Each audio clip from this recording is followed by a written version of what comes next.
Halo guys, assalamualaikum warahmatullahi wabarakatuh. Terima kasih buat kalian udah ngeklik video ini. Gimana kabar kalian? Semoga sehat selalu dan baik-baik aja. Kali ini aku bakal ngebahas sama kalian tentang negeri Hausa, kejayaan Islam di Negeriya tempo dulu. Negeri Hausa adalah salah satu wilayah keemiran Islam terpenting di Afrika tempo dulu. Hausa terletak antara Kesultanan Mali dan Songhai di sebelah barat, Kesultanan Borno di timur, dan di utara berbatasan dengan negeri Akhir dan Padang Pasir. Di masa modern saat ini, Hausa berada di wilayah Negeriya Utara yang merupakan bagian dari Republik Negeriya.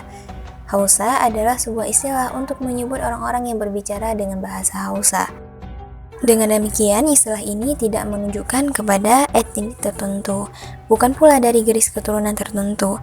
Mereka adalah komunitas masyarakat yang lahir dari akulturasi sekelompok kabilah kecil dan garis keturunan yang banyak.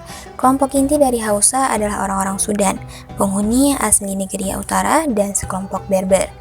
Percampuran suku-suku ini menghasilkan budaya baru. Mereka berbicara dengan satu bahasa yang sama, yaitu bahasa Hausa. Kemudian Hausa menjadi sebuah etnis besar yang tersebar di Afrika Barat.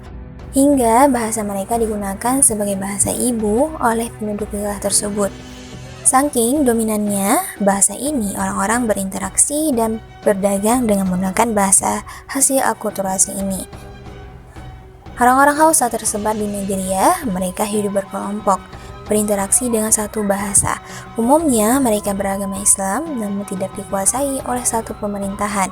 Hausa terdiri dari 7 keemiran kecil.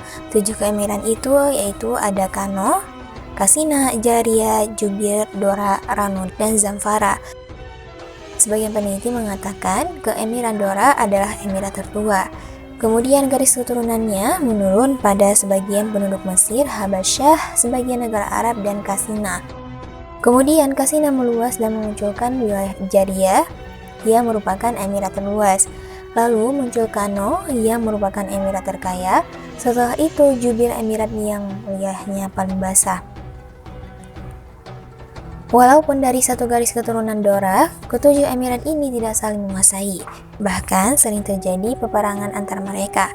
Peperangan ini dipicu karena keinginan para emir untuk menguasai dan mengontrol wilayah lainnya, atau mereka beraliansi dengan pasukan besar dari kerajaan tetangga seperti Borno, Mali, dan Songhai. Orang-orang Hausa terkenal ahli dalam pertanian, kerajinan, dan perdagangan. Perdagangan mereka adalah perdagangan yang paling terkenal di seantero Afrika. Mereka berani menembus Sahara 3 bulan setiap tahunnya. Pedagang-pedagang Hausa ini berjasa menyediakan komoditi di Tarabus, Tunisia, dan wilayah Afrika Utara lainnya. Mereka menjual emas, gading, dan sutra. Tidak hanya mendominasi wilayah Afrika Utara, pedagang Hausa juga menjamah pelosok selatan Afrika. Mereka menjangkau Nubia dan Borno, suatu wilayah dagang yang mereka kuasai pada tahun 856 Hijriah. Pedagang-pedagang Hausa adalah orang-orang yang paling berpengaruh terhadap perkembangan rute dagang Afrika. Melalui jasa mereka, jalur antar negara pun terhubung semakin baik, dimulai dari Hausa menuju ke utara, yaitu ke wilayah Akhir. Kemudian menuju Gad, Gadanis, Chad, dan Borno.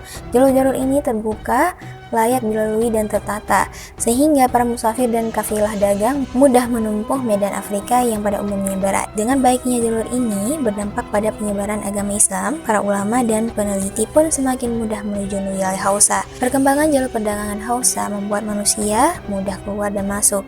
Hal ini turut memicu tersebarnya Islam dan perkembangan pemikiran di daerah tersebut. Pengaruh budaya Arab Islam kian terasa. Persebaran para pedagang Hausa juga turut membuat bahasa mereka tersebar di seantero Afrika. Di pasar-pasar, tempat-tempat umum, bahasa mereka digunakan. Apalagi setelah kerajaan Songhai mengalami kemunduran, Hausa semakin menguasai perdagangan. Di Hausa sendiri, Emirat Kano dan Katsina menjadi pusat perdagangan dan ilmu keislaman.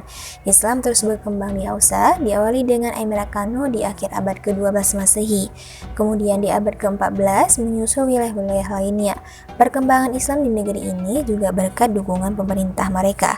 Pemerintah yang sejak awal memimpin dan adil. Kemudian saat Islam masuk, mereka menerima dakwahnya. Akibatnya, para rakyat pun dengan mudah mengikuti agama pemerintah mereka. Perkembangan Islam di wilayah ini memotivasi para ulama untuk semakin giat berdakwah dan memperbaiki akidah penduduk Hausa. Mereka giat mendakwahkan Islam, mengajarkan bahasa dan aksara Arab, serta wawasan keislaman lainnya. Masjid-masjid besar bermunculan sebagai fasilitas dakwah. Keyakinan paganisme yang merupakan agama Asia Afrika semakin terkikis di tengah masyarakat. Islam kian diamalkan, keamanan dan kestabilitas pun semakin terwujud. Di antara ulama yang memiliki andil besar dalam penyebaran Islam di Emirat ini adalah Syekh Abdurrahman Zaid. Ia adalah seorang pendakwah di Emirat Kano. Kemudian ada Syekh Muhammad bin Abdul Karim Al-Mughili, seorang fakih dari kota tua Aljazair yang mendakwah di Kano dan Kasina. Ada pula Syekh Abdus Salam. Dialah yang membawa dan mengajarkan kitab Al-Mudawwanah dan Al-Jami As-Shaghir di wilayah tersebut. Pendakwah lainnya adalah Syekh Al-Qadim Muhammad bin Ahmad bin Abi Muhammad At-Takhizati, atau yang lebih dikenal dengan Aid Ahmad atau Ibnu Ahmad. Ia adalah hakim di kota Kasina dan wafat pada tahun 936 Hijriah, dan masih banyak pendakwah lainnya. Para pedagang juga tak kalah andil dalam penyebaran Islam di Emirat ini. Bahkan merekalah perintis dakwah.